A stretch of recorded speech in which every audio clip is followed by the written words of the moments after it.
yours up for a while? First. Okay, Celia, go ahead. Oh, with her, I'm always last, though. Celia, go ahead. I'm a retired nurse who is homeless.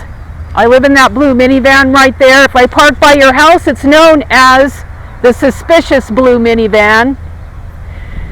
And I mostly did critical care, but I also worked in psych. 26% of the homeless people have mental health problems. If you're homeless for very long, you will have PTSD.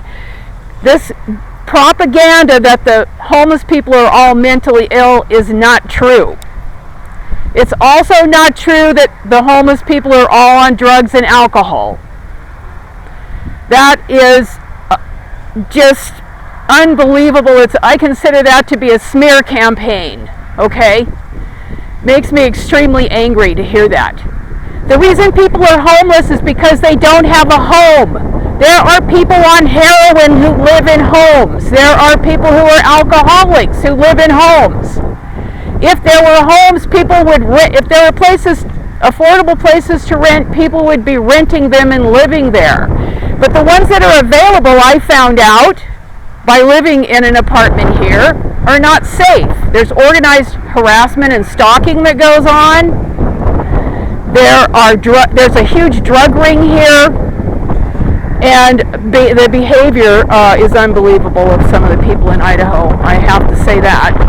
And so I had to leave. And somebody recently asked me, were you safer in the apartment, the shelter, or your car? And I said the car. The shelter is very dangerous for infectious disease. I've written articles for the CDC about infectious disease problems in shelters. The health department here knew that. She knew that.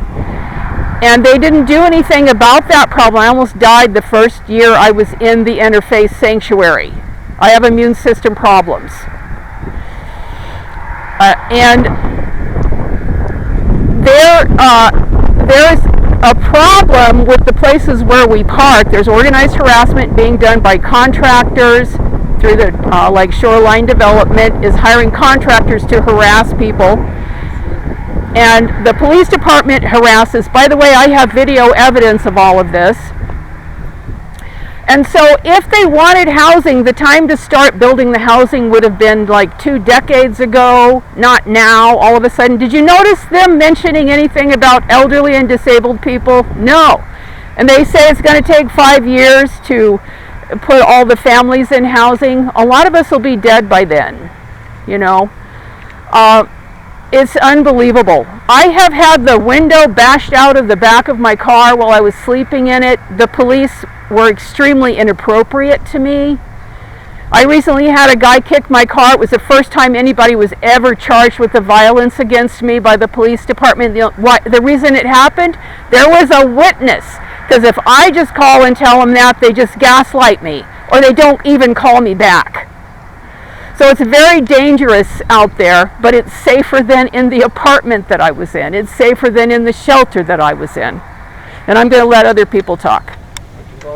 So, yeah, we touched on a little bit. A couple of things. Thank you.